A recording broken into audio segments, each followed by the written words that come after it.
welcome to First Chapter Friday. My name is Lucy, and the book that I am going to be reading the first chapter of today is called Rat Rule 79, and this is by Rivka Galchen. And this book is so unusual. It's very funny, it's very smart, it's filled with adventure and nonsense, and it's just strange in the best way. Rat Rule 79 starts out with a girl named Fred. She's 12 years old, and the book begins on the eve of her 13th birthday, where she is having dinner with her mother, lo mein noodles, which is her favorite, fortune cookies, and Fred does not want to celebrate her birthday. She doesn't even want to have a birthday. Fred and her mother move around a lot. Her mother teaches a math program that requires that they relocate all the time. So Fred doesn't really have a chance to make friends. She doesn't have anyone to invite to celebrate her birthday with her, and she just is generally feeling grumpy about birthdays and moving and everything except lo mein noodles, which are her favorite. So on her birthday eve, a large lantern appears in a room in Fred's house. Fred walks into the room and sees this huge lantern, and then she sees her mother dressed in a red and white checked dress walk into the lantern and disappear.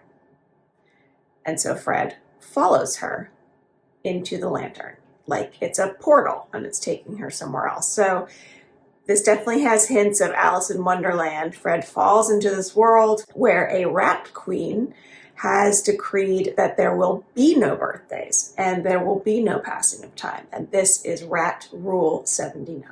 So you can't talk about time, you can't talk about birthday parties, you can't talk about growing older. Children are not allowed to age, according to Rat Rule 79. Fred just wants to find her mom in this strange world. And on her quest to find her mother, she runs into all sorts of strange and wonderful and interesting creatures. In this way, this book will remind you of The Wizard of Oz and continue to remind you of Alice in Wonderland. There's so much fun and playful language in the book, a lot of really smart playing with words that definitely brings to mind The Phantom Toll Booth. So if you are a fan of any of those books, this might be a great book for you. One thing about reading the first chapter of Rat Rule 79 is that it doesn't have conventional chapters in the conventional way. And that's why I thought it would be kind of fun and unusual to read from this book. I also would like to show you, before I start reading, another part of this book that I loved were the illustrations. They're just beautiful. They're all in grayscale and then pinks and reds.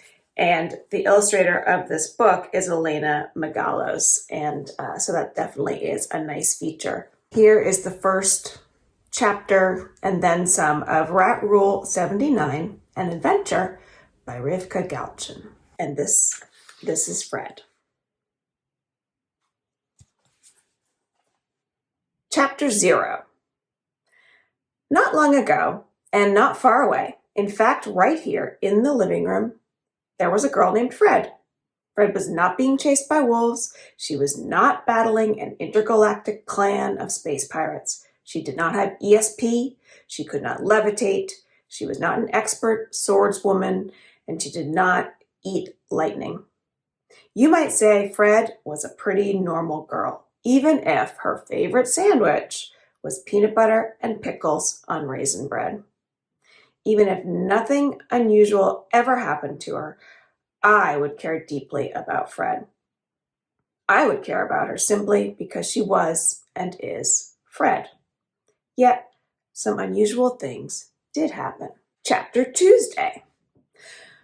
On a not particularly recent Tuesday night, Fred's mom was setting the table. 2 paper plates on a red and white checked tablecloth. Fred and her mother were getting ready to eat takeout lo mein noodles. A happy fact, according to Fred. Fred's mom was using paper plates because Fred and her mother were in yet another new apartment in yet another new city. An unhappy fact.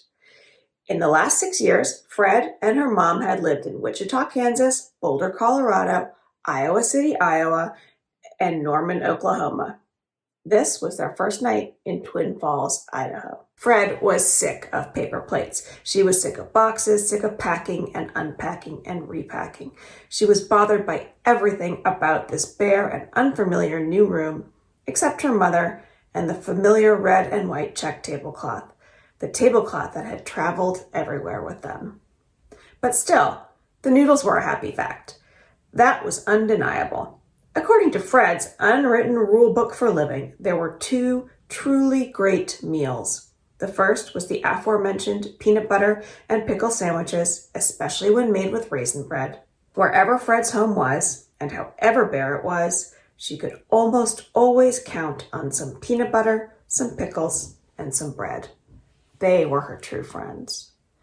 The second truly great meal was takeout lo mein noodles, because aside from being ultra scrumptious, they always came with fortune cookies. Wherever Fred and her mom lived, they always managed to find a nice place to get takeout noodles. Noodles were also Fred's true friends. Fred took a deep breath, sat down, and resolved to be nice about being in the new apartment in the new town. Then her mom said, "What should we do for your birthday?" Should I have mentioned this earlier? This particular Tuesday was the day before Fred's 13th birthday. Fred's mom went on, "I thought maybe we could throw a party in a week or 2 once the school year started, since by then you'll have some friends." "No," Fred said. "We'll still do something tomorrow, just you and me, but no," Fred said. "No party. Not tomorrow, not in a few weeks, not in the mood." Her mom smoothed the check tablecloth with her blue-veined hand. Finally, she said, "I like that. No more birthdays. No more getting older." "That's a dumb joke," Fred mumbled. The noodles still tasted delicious, but as the ensuing silence between Fred and her mother grew longer, each noodle began to taste of a question. Why did her mom always just tell her they were moving? Didn't she think she should ask her, Fred, if she wanted to move? She wasn't a houseplant. She was a person. And even houseplants might have feelings. What did math professors, supposedly her mom's job, really do all day? Why did her mom wear her hair in a ponytail so often? Why did she never buy Fred the correct size of clothes? Why was the phrase birthday suit so blech? Why had they never owned a cat? These were angry questions, you will have noticed. Fred said, "We never do anything for your birthday. I don't even know when your birthday is." Her mom was picking up the last few snap peas and carrots among the noodles. "October 29th, she said. "Strange," Fred said. "What's strange about the 29th of October? The 79th of October. Now that would be a strange birthday." "It's strange that your birthday date doesn't even sound familiar to me," said Fred. They glumly finished off their delicious noodles. "Fortune cookie time," her mother said. As everyone knows, the best part of a fortune cookie isn't the cookie itself. It's what's written inside, on the strip of paper in delicate red letters.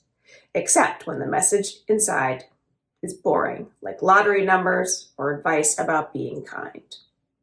"You read first," Fred said to her mom. Her mom unfolded the slip of paper. "Thank you for getting me out of there." "Weird," Fred said. "Your turn," her mom said. Fred's fortune cookie message was even weirder. She read out loud, "Life is 2 locked boxes, each containing the other's key." 2 locked boxes? That's what it says. That's odd. Though it sounds familiar somehow. "It's not even a fortune," Fred complained. "Even the fortune cookies in this town are annoying." Her mom started clearing the table. Fred didn't help. Her mom said, "You're tired. You'll feel better after you sleep. It's amazing how many problems are solved by sleep." Sleep! What a dumb suggestion. Sleep was just a kind of nothingness. How could a few hours of nothingness solve anything? Another entry in Fred's unwritten rule book for living was that sleep, as a solution to anything, was one of the 2 most useless solutions. The other most useless solution was knowing that you're loved. If Fred were to ask her mom what 2 + 7 was, Fred was sure her mom would answer either sleep or know that I love you so much. "I'm not tired," Fred said, "and you're ignoring the elephant in the room. I have nothing and nobody here." Well, that's two things. Nothing and nobody, Fred's mom joked, her back to Fred. She was tying up the trash. She turned back toward Fred and said gently, "Know that I love you so much, Fred." "I knew you would say that," Fred said bitterly. "Tomorrow will be a better day." Fred laughed a small, unhappy laugh. "My birthday, you mean?" Her mom said nothing. "Good night, then," Fred said in a fury, and she stormed off to her small, near-empty new bedroom where there was only a mattress on the floor and her old moon-shaped nightlight plugged into the wall. There she sat, wide awake, cross-legged, and very, very mad. Chapter read.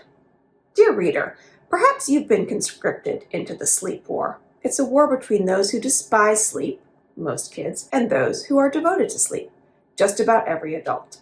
Which is backward if you think about it, since adults are the ones who consistently tell perfectly awake kids to go to sleep, while they themselves, the supposedly sleep-worshipping adults, stay up and up and up.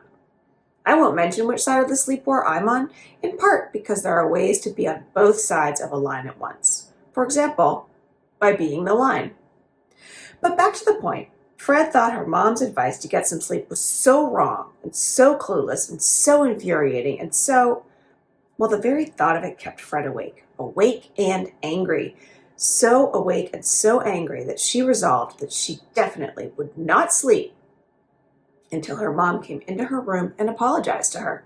Oh yes, she would wait for her mother to walk into her new, small, empty, horrible bedroom and say sorry, right there in the wavering glow of the nightlight moon.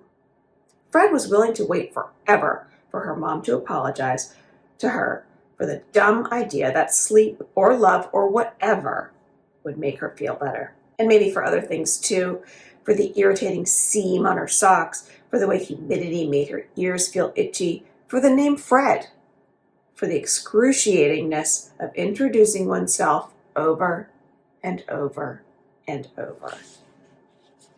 Chapter reader. However, Fred's mom continued not coming into Fred's room to apologize. What was she doing out there? Did she expect Fred to stay up nearly forever waiting like a giraffe? Fred knew that giraffes sleep only about 30 minutes a day, standing up. It was so quiet out there, weirdly quiet. Was her mom staring at a computer screen again, doing her work? Often Fred was right when she made guesses about what her mom was doing, just as she was often right when she made guesses as to what her mom was going to say. They knew each other very, very well, even though an adult and a child are like two different species. On this particular evening, though, Fred was wrong. I'm a fan of being wrong, at least now and again. Being wrong is often the first sign that you're about to learn something new. You might say that being wrong is the first step of an adventure. Or you might say that this is the kind of irritatingly chipper and totally unconvincing thing Fred's mom might say.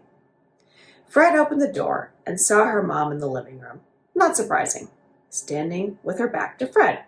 A little bit surprising, since she was standing up, almost as if at attention, staring at an enormous white paper lantern. That was a very big bit surprising, the paper lantern part. Fred had never seen this lantern before, or any lantern of its kind. The lantern reached nearly to the ceiling and was even wider than it was high. It reminded Fred of that accordion paper you get after scrunching down the wrapper of a straw. You scrunch down the straw wrapper, then drip a drop of water on it, and watch the wrapper grow, like a magic paper snake. Why was Fred thinking about that at a time like this? "Hey!" Fred called out. Her mom didn't hear her. Her mom, Fred noticed, was wearing a floor-length red and white check skirt, as if she were headed to some fancy party, or to a picnic, or one or the other, unless it was both. At that moment, as Fred was thinking that her mom's clothing made her look like a kid dressed up as an adult, it finally crossed Fred's mind to be concerned, even scared. Her mom seemed under the sway of something, and then her mom stepped into the lantern, not through a door in the lantern, but right through the lantern. She stepped in and then was gone. And that is where I'm going to stop. But that just gives you a little taste of how fun and wonderful and strange in a great way Rat Rule 79 is. The writing is really enchanting and funny, and I just loved so much about this book. There's really something in it for everybody. It is at its heart a very good adventure story and a story about sort of growing up and rethinking things for sure. So that is Rat Rule 79 by Rivka Galchen, and I really recommend that you give it a try. Thanks for joining me.